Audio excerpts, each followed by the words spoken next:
गुरु ब्रह्मा गुरु विष्णु गुरुदेवो महेश्वरा गुरु साक्षात्। আপনি এখনো বেঁচে আছেন কেন জানেন? কারণ হিসেবটা এখনো মেলেনি। পাপ বা পুণ্য নয়, ভালো বা খারাপ নয়, আপনি বেঁচে আছেন একটা অদৃশ্য হিসাবের অসমাপ্ত অঙ্কের জন্য। আর যেদিন অঙ্কটা মিলে যাবে সেদিন আপনার ছুটি, আমাদের ছুটি। মৃত্যু তখন আর কিছু দেখবে না, না সময় না বয়স, কে সাধু সজ্জন ভালো মানুষ আর কেই বা দুর্নীতিপরায়ণ। অপেক্ষা শুধু শেষ অঙ্কটা মিলে যাওয়ার, আর মিলে গেলেই ব্যাস জীবনের অঙ্ক শেষ। শুনতে থাকুন আজকের আলোচনা। এটা পাপ পুণ্যের অঙ্ক নয়, এটা এমন একটা অঙ্ক যেখানে শুধু যোগ হয়। আপনি কি করবেন, কিভাবে চলবেন সেটা আপনার ব্যাপার, কিন্তু তার ফল কি হবে সেটা ঠিক করবে এই অঙ্ক। যেদিন যোগফল পূর্ণ হবে, শেষ সংখ্যাটা বসানো হবে, সেদিন কিন্তু থাকবে তিনটে শব্দ: হিসেব মিলে গেছে। আজ এই ভিডিওটা আপনি দেখছেন, এই ভিডিও শেষ হবে, আপনি উঠবেন, হয়তো চা খাবেন, হয়তো হাসবেন, কারণ হিসেবটা এখনো মেলেনি। আমাদের কাছে মৃত্যু একটা ভয়, একটা মানসিক যন্ত্রণা, একটা বিচ্ছেদ। এটা স্বাভাবিক ঘটনা, আমরা ভাবতেই পারি না, কেননা সত্যটা আমরা শুনতে চাই না। সত্যটা কি জানেন? কিছুই হঠাৎ নয়। একই রাস্তায় 10 জন মানুষ হেঁটে যাচ্ছে, মাঝখান থেকে একজন চলে গেলেন। একই হাসপাতালে কয়েকশো মানুষ ভর্তি, একজন বা দুজন বা তিনজনের আর ফেরার তারিখ থাকে না। কারণ কোথাও একটা অদৃশ্য হিসেব চলছে। উপনিষদ বলছে কিছুই হঠাৎ নয়, সবই চলমান প্রক্রিয়ার অঙ্গ। হঠাৎ শব্দটা মানুষের বানানো, প্রকৃতির অভিধানে কিন্তু এই হঠাৎ শব্দটাই নেই। তাই আবারও বলি, পাপ পুণ্যের হিসেব নিকেশের অঙ্ক নয় এটা। এটা কোনো নৈতিক বিচারও নয়। আপনি ভালো মানুষ না খারাপ মানুষ, আপনি পাপ করেছেন না পুণ্য করেছেন, আপনি সৎভাবে জীবনযাপন করছেন না অসৎভাবে, তার বিচারও নয়। এটা একটা কসমিক ক্যালকুলেশন, একটা অদৃশ্য খাতা। সেখানে কষা হয় প্রতিটি মানুষের জীবন অঙ্ক। আপনি কতটা ভালো মানুষ ছিলেন লেখা হয় না, লেখা হয় আপনি কতটা প্রভাব ফেলেছেন, কার চোখে জল এসেছে আপনার কারণে, কার জীবন বদলে গেছে আপনার একটা সিদ্ধান্তে, কার ক্ষতটা আপনি দেখেও দেখেননি। আপনি কিন্তু সব ভুলে গেছেন, কিন্তু অঙ্ক হিসেব ভোলে না। আমরা কি ভাবি? ভালো মানুষ মানেই দীর্ঘ জীবন, খারাপ হলে তাড়াতাড়ি মৃত্যু। কিন্তু বাস্তব আরো কঠিন, আরো নির্দয়। ভালো মানুষ অল্প বয়সে মরে, কারণ ভালো হওয়া মানে ঋণ মুক্ত হওয়া নয়। একজন ডাক্তারের কথা বলি, জীবনে হাজার হাজার প্রাণ বাঁচিয়েছেন। একদিন একটা ছোট্ট অবহেলা, একটা রিপোর্ট ভালো করে না দেখেই তিনি ওষুধ দিয়ে দিলেন, রোগীর মৃত্যু ঘটল। ডাক্তারবাবু দুঃখ পেলেন, কাঁদলেন, নিজেকে ক্ষমা করতে পারলেন না। 15 বছর পর ঠিক একই অবহেলা, এবার নিজের শরীর নিয়ে, আর ফেরার সুযোগ নেই। এটা কি শাস্তি? না, এটাই সমতা।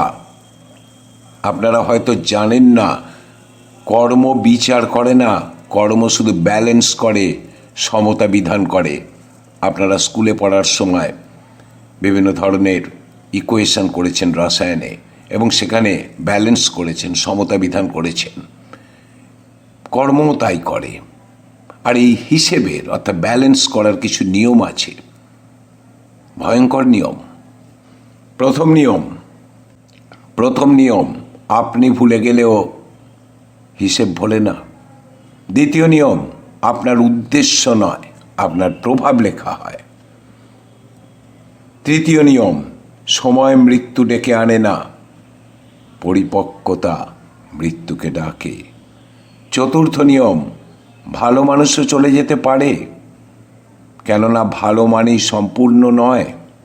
পঞ্চম নিয়ম, যেদিন হিসেব মেলে সেদিন আর এক মুহূর্ত দেরি হয় না, না স্থান, না সময়, না বয়স, কিচ্ছু না।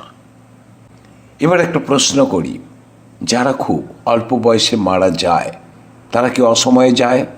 25 বছরের মৃত্যু কিংবা 30 বছরে?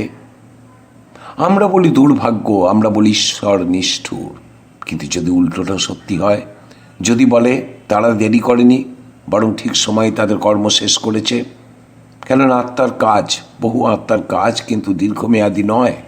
কিছু আত্মা আসে শুধু একটা শিক্ষা দিয়ে যেতে, আর সেটা শেষ হলেই তার কর্ম শেষ, তার দায়িত্ব শেষ, এবার ফিরে যাওয়ার পালা। কি শিক্ষা?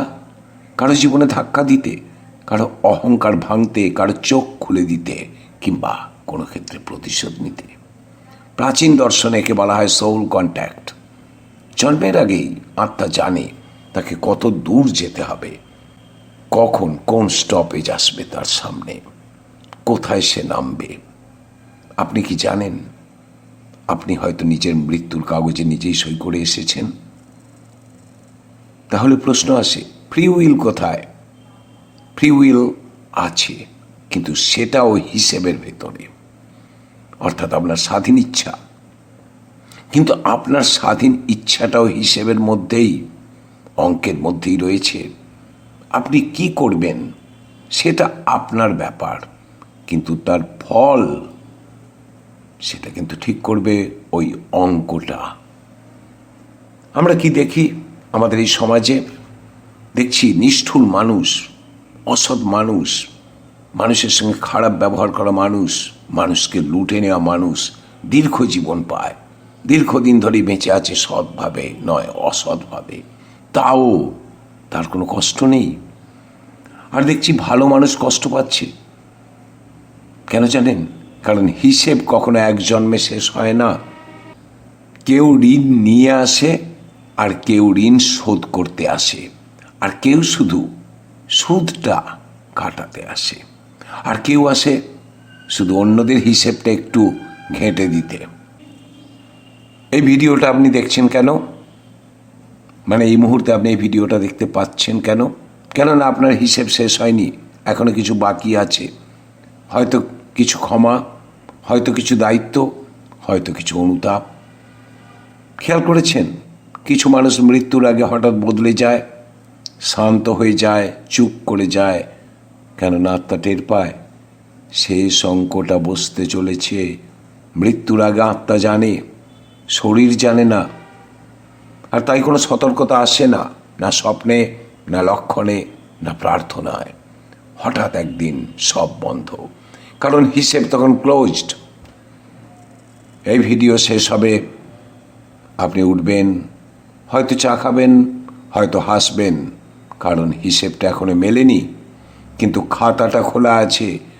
আজ আপনি কি যোগ করলেন একটু ভেবে দেখবেন, কারণ অঙ্কটা অন্য একজন কষছে আপনার কাছ থেকে ডেটা নিয়ে। তারপর একদিন কেউ এসে বলবে হিসেব মিলে গেছে, অঙ্ক শেষ, সময় শেষ, আজকের আলোচনাও শেষ। ভালো থাকুন, আনন্দে থাকুন। জীবনে কিছু কাজ এমন করুন যা আপনাকে শান্তির ঘুম এনে দেয়, যা আপনাকে আনন্দ দেয়। এমন কাজ করুন যা অন্যকে আঘাত না দেয়, এই প্রকৃতিকে, মানুষকে, জীবজন্তুকে, সকলকে। কারণ এই সব নিয়েই আমাদের এই পৃথিবী। এই পৃথিবী আমার বা আপনার একলার নয়, সকলেরই অধিকার রয়েছে। কাজেই ভাবুন, আপনার কাজ যেন অন্য একটা মানুষকে বলতে বাধ্য করে এই মানুষটা সত্যি ভালো মানুষ।